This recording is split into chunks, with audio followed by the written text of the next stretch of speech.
नमन करता हूँ उन साधकों को जो इस आध्यात्मिक यात्रा में मेरे साथ आगे चल रहे हैं।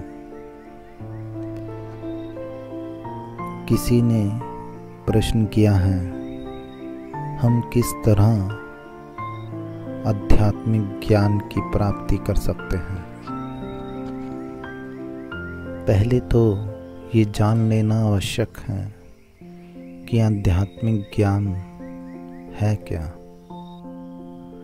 क्या हम जिसे इकट्ठा करते जा रहे हैं, क्या वो ज्ञान है भी? हमने आज तक जो कुछ भी अपने भीतर इकट्ठा किया है,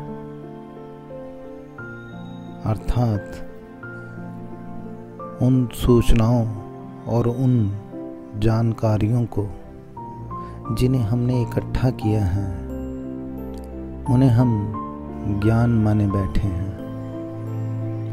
ये सूचनाएं, ये जानकारियां हम अखबार, टीवी, किताबों से हासिल करते हैं और इन्हीं जानकारियों और सूचनाओं को हम ज्ञान समझे बैठते हैं।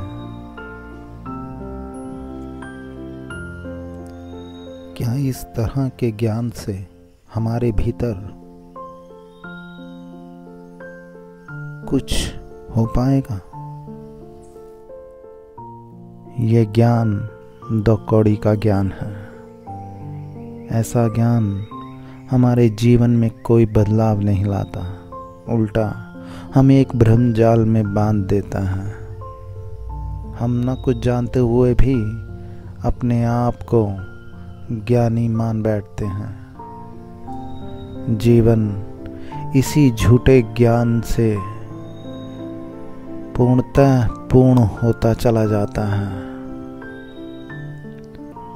और इसी भ्रम को, इसी झूठे ज्ञान से हम बहुत सारा दुख, दर्द, तकलीफें सब इकट्ठी होती रहती हैं। हमारा जीवन इसी भ्रम, इसी ज्ञान, इसी झूठे ज्ञान में ही फंसता चला जाता है।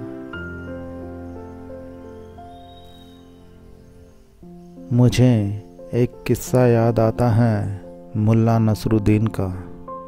एक रोज़ वह अपने मित्र के यहाँ दावत पे गया।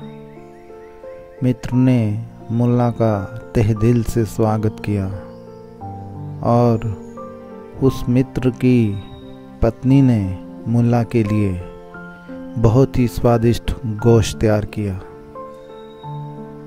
मुल्ला को वो गोश्त बहुत अच्छा लगा। उसने बहुत तारीफ करी उस गोश्त की और मुल्ला के घर से जाते वक्त उसके मित्र ने गोश्त का एक टुकड़ा मुल्ला को भेंट स्वरूप दिया और साथ उस गोश्त को बनाने की विधि की एक किताब भी दे डाली। मुल्ला बहुत प्रसन्न हुआ और अपने घर के रास्ते चल दिया। रास्ते में एक चील मुल्ला के गोश्त के ऊपर झपटी और उस गोश्त को लेके उड़ चली। ये देख मुल्ला जोर से चिल्लाया, बोला, ओ मूर्ख चील, उस गोश्त के टुकड़े को तू ले जाके क्या करेगी? इसे बनाने की विधि की किताब तो मेरे पास है। जिंदगी यूं ही छूट जाती है और हम अपनी किताब पकड़े बैठ जाते हैं।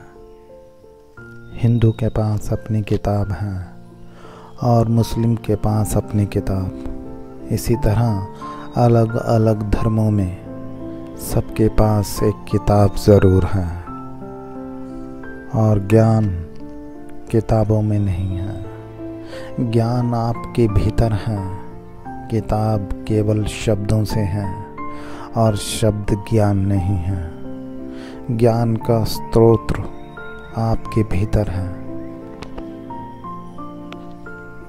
और जब तक आप अपने भीतर उस ज्ञान को खोज नहीं लेते, तब तक इन सूचनाओं और जानकारियों को ही ज्ञान समझ लेना बहुत बड़ी भूल है।